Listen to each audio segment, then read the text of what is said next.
ہم ایک ٹریننگ کرواتے ہیں لوگوں کو، مراقبہ اگر وہ میڈیٹیشن میڈیٹیشن ہے، وہ صحیح ایک پہاڑی پہ ہم لوگوں کو لے کے جاتے ہیں، صحیح اور وہ جتنے بھی ان کے جو پرابلمس ہوتے ہیں ان کو ہم ایک گٹھڑی میں ڈالتے ہیں، اور پھر آہستہ آہستہ بلکہ میں آپ سے یہ ان اگلا کو- سوال کرنے جی لگا تھا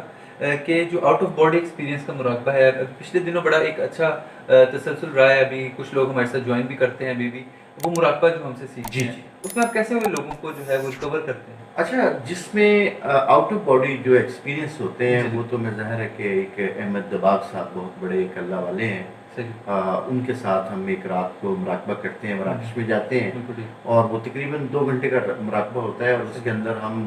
مختلف ملکوں سے ہوتے ہوئے یعنی اپنے سب کانشیس لیول پہ ہم جاتے ہیں، صحیح اور الحمدللہ رب العالمین کو اس کا بہت اچھا رزلٹ ہوتا ہے۔ بالکل ٹھیک وہاں پہ ہم جا کر کے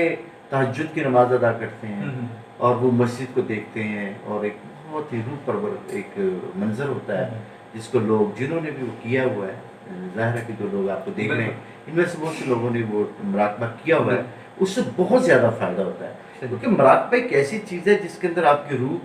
آپ کا مائنڈ، آپ کے ایموشنز اور آپ کی فیلنگ ایک مقام پہ آ جاتی ہیں، اور آپ اپنے آپ کو ول جو آپ کی ہے اس کو ایکسرسائز کرنے کے قابل ہو جاتے ہیں۔ بالکل ٹھیک بنیادی طور پہ اگر میں پوچھتا ہوں کسی سے بھئی آپ سے کیا مراد ہے، تو لوگ کہتے ہیں میرا مائنڈ ہے،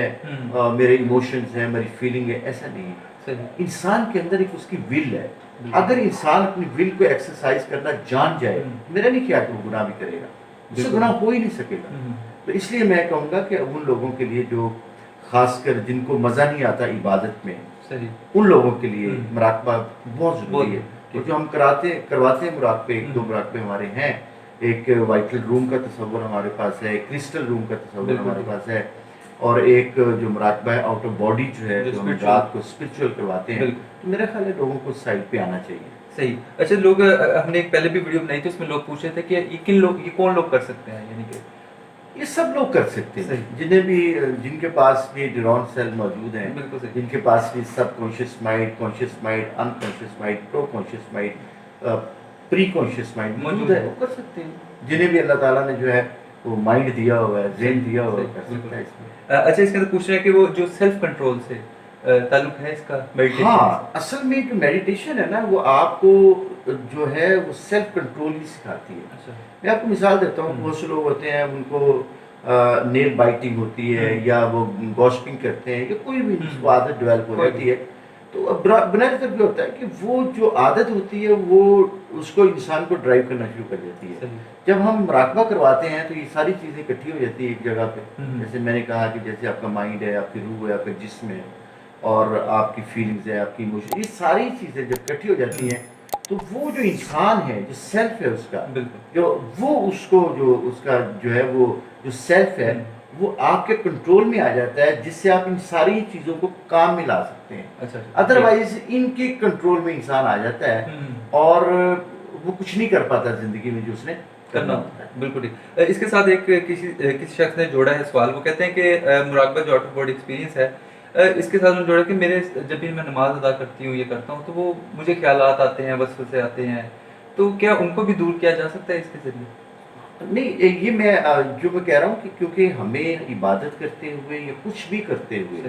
ہمارا سیلف نہیں ہوتا، وہاں پہ موجود نہیں ہوتا، سیلف کانشیسلی ہم وہاں پہ موجود نہیں ہوتے۔ اس سے کیا ہوتا ہے کہ ہمیں یہ ساری چیزیں آپریٹ کر رہی ہوتی ہیں، ہم ان کے کنٹرول میں کام کر رہے ہوتے ہیں۔ تو جب ہم لوگوں کو مراقبہ سکھاتے ہیں، مراقبے کے ذریعے ہم اپنے سیلف کے پاس لے کے جاتے ہیں، تو سیلف آپ کا مضبوط ہونا شروع ہو جاتا ہے، جس سے بہت سے لوگ نشہ چھوڑ دیتے ہیں، بہت سے لوگ اپنی ہیبٹس کو چھوڑ دیتے ہیں، بہت سے لوگوں کو میں نے دیکھا ہے obsessive compulsion disorder میں چلے جاتے ہیں، وہ لوگ بھی اپنی بہت ساری ہیبٹس کو چھوڑ دیتے ہیں، اور پھر وہ دوبارہ سے اپنی ریجنریٹ کرتے ہیں اپنی ہیبٹس کو، ری شیفل کرتے ہیں اپنی ہیبٹس کو، اور بہت میں نے دیکھا کہ بہت سے ریزلٹس اچھے آئے ہیں، خاص کر اس سے جو ہم مراقبے کرتے ہیں۔ بالکل، میں بلکہ آپ کو کہوں گا کہ ہم ایک ایسی ویڈیو ہم ڈیلی جو ہے بنائیں جس کے اندر لوگ جو ہمیں آتے ہیں ہم ان کا نام نہ لیں، ہم جو ہے صرف ایک بتائیں کہ ان کے ساتھ کیا پرابلم تھی اور ہاؤ دے ریکور۔ میں کہ آپ سے چھوٹی سی مثال آپ کو دیتا ہوں، ایک خاتون ہے، میں نام تو نہیں لوں گا ان کا، تو اس نے کہا کہ میرا جو شوہر تھا وہ 8 سال سے جو ہے نا وہ بے روزگار تھا، تو میں نے اس کے لیے دعا کی۔ تو اب دعا کیسے ہوتی ہے، میں بتا رہا ہوں کہ اپنے نماز میں دعا کرتے ہیں، تو ہم بنیادی طور پہ ہم ایک سیلف ڈاؤٹ میں موجود ہوتے ہیں، بالکل ایسے تو ہم اس لیے اس کو لے ہی سب کانشیس مائنڈ کے پاس لے جاتے ہیں. جب وہ وہاں پہ بیٹھ کر کے آؤٹ آف باڈی اپنی باتوں کو وہ ڈیوائن کے سامنے، اللہ سبحانہ تعالیٰ کے سامنے وہ کرتا ہے، تو اس کے پاس 100% شور ہوتی ہے کہ جی میرا یہ جو دعا کو میں کی ہے یہ قبول ہو جائے گی. بالکل تو اس لیے دوسری بات جو بڑی اہم انہوں نے سوال کیا ہے، وہ سوال ان کا یہ ہے کہ ہمیں جو ہے نا وہ ڈاؤٹس پیدا ہوتے ہیں یا ہمارے اندر وسوسے پیدا ہوتے ہیں. اچھا وسوسہ جو ہوتا ہے نا یہ ہوتا ہی اس وقت ہے جب انسان اندر سے خالی ہو، جب اندر سے انسان جو ہے بنیادی طور پہ اس طرح سے نہ ہو کہ اپنی جو سیلف ہے اس کو کنٹرول نہ کر سکتا ہو، تو اس کو طرح طرح کے جو ہے نا خیالات آتے ہیں، اس کو عجیب و غریب قسم کی جو باتیں وہ سوچتا ہے. ہوتا یہ ہے کہ وہ پرسیپشن قائم کرتا ہے. پرسیپشن کا مطلب یہ ہوتا ہے کہ میرا فیوچر میں ایسا نہ ہو جائے، ایسا نہ ہو جائے، یہ نہ ہو جائے، حالانکہ وہ سارا کا سارا قوانین فطرت کے تحت یہ کائنات چلتی ہے. یہ پوری کائنات جو ہے یہ قانون فطرت کے تحت چلتی ہے. تو جو اللہ کے قوانین بنائے ہوئے ہیں وہ تو ایگزیبٹ ہوتے ہیں قوانین. تو اس لیے میں یہ سمجھ رہا ہوں کہ ایسا نہ ہو جائے، یہ نہ ہو جائے، جبکہ یہ کائنات اس وقت بھی چلتی ہے جب میں ماں کے پیٹ میں تھا،